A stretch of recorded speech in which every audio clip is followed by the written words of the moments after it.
Good morning, Lions. It is time for the semifinal of our Morrill Elementary School Tournament of Books.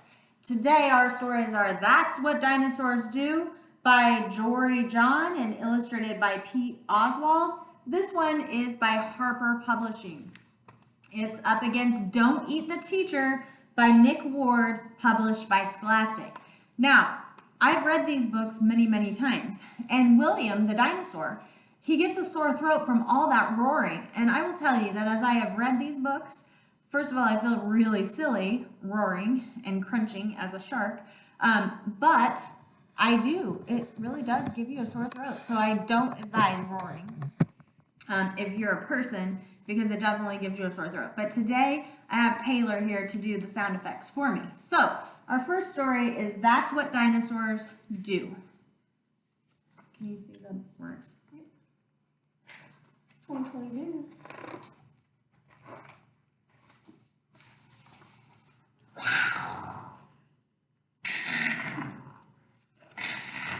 He's not a very good roarer, is he? He's kind of like, I don't know. His roar is probably like a 2 out of 10 right now. William had a really great weekend, but now his throat hurt from way too much roaring. William went to the doctor. No more roaring for a week, the doctor proclaimed, and I mean it. Arr! Asked William. Exactly, said the doctor. Don't do that. But how can I not roar, thought William. That's what dinosaurs do. William was sad, down, distraught, depressed, drained. Roaring was his life. Now what? He did want to get better. So he completely stopped roaring, but it was not easy. There were too many great opportunities to roar. He saw people at the taco truck. He saw kids playing baseball. Poor William just couldn't roar. He went by a farm. No roaring. As embarrassing as it was, poor William decided that he must live a life of silence. He sat in his chair and he stared at the wall. He drank cup after cup of chamomile tea with honey. No roaring is so boring, thought William. It's no fun when a dinosaur loses his roar, even for a week. On Tuesday, William moped around his garden. On Wednesday, William remained inside his house. On Thursday, William stayed under the covers all day long. On Friday, William could barely stand it. He had to roar again. William went back to the doctor. It looks a little bit better, William, said the doctor. Still not great, though. Asked William.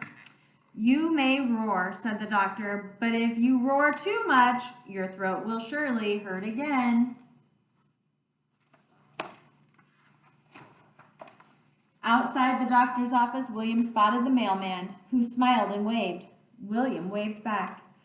Then he felt something bubbling up inside him. William knew he shouldn't roar at the nice mailman, but he did it anyway. Because that's what dinosaurs do. William spotted some kids at the playground. They were having a lot of fun. William liked fun, so he joined them on the swings and on the slide. And then he played. He knew he shouldn't roar at the kids, but then he felt a new roar bubbling up inside until he just couldn't help himself. Because that's what dinosaurs do. William spotted some people waiting for the bus. He waited. Dinosaurs don't like waiting. And he waited. They like roaring. Roar! Yes, that's what dinosaurs do. William rode the bus all the way home. At his stop, the driver said, "Have a nice weekend, William." William turned and smiled his nicest, toothiest smile. Then he roared in the driver's face. "Roar!" "Geez, what was that for?" asked the driver. There was only one answer to his question. That's what dinosaurs do. William had another great weekend. Roar! Roar! Roar! Roar! Roar! Roar! Roar! What a weak roar you have. My throat hurts. Roar! The townspeople gathered in front of William's house and they demanded an apology. Even his doctor was there. "No more sore throats! No roar! Quiet!" But William wasn't sorry for roaring, not one bit. Do you want to know why? She's a dinosaur. Because that's what dinosaurs do. All right. Woo-hoo! So that's what dinosaurs do. Thank you for roaring, Taylor. I'm sorry your throat is sore. Yeah. Don't eat the teacher. "Hurry up, Sammy," his mother called. "You'll be late."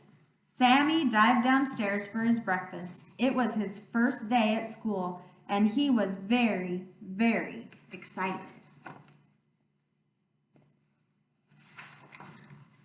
But when Sammy became too excited, he had the unfortunate habit, as all young sharks do, of biting things. Sammy opened his mouth and Crunch! "Oh, Sammy," complained his mother, "don't eat the table." "Sorry, Mom," Sammy blushed. He grabbed his school bag, kissed his mother, and swam out the door. "Be a good boy, Sammy," cried his mother. Sammy and his dad drove down the street to Sammy's new school. In the playground, a group of children were playing. "Excellent!" cried Sammy, and he dashed off to join in. "You're it!" shouted a shrimp. "You're it!" cried a cod. "You're it!" howled a haddock. Sammy opened his mouth and... "Oh, Sammy," the children moaned, "don't eat your school friends."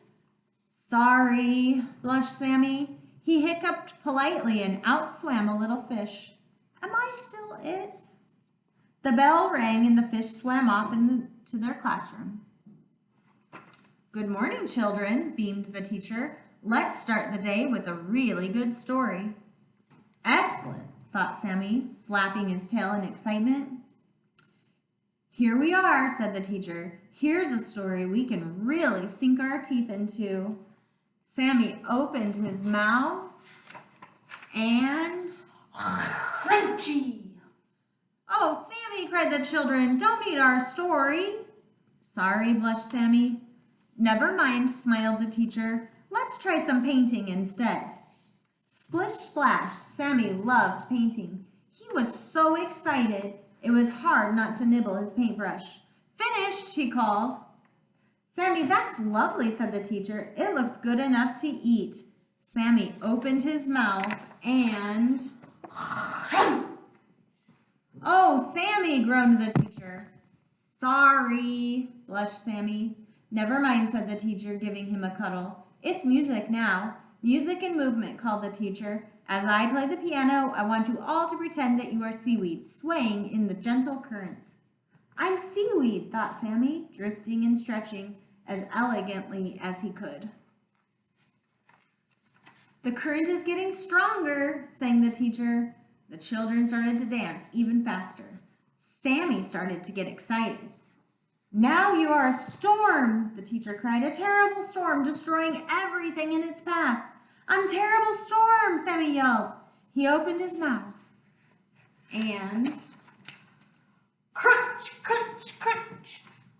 "Sammy, stop!" yelled the teacher. Yelled the children. "Don't eat the..." "Oh dear," thought Sammy as he got ready to go home. I didn't mean to.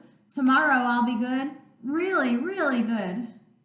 Hello, darling, said Sammy's mother at the school gate. How was your first day at school? Excellent, said Sammy. What did you learn today? Lots, blushed Sammy. Don't eat the stories, don't eat the paintings, don't eat the classroom, and don't eat the teacher. Don't eat your teacher.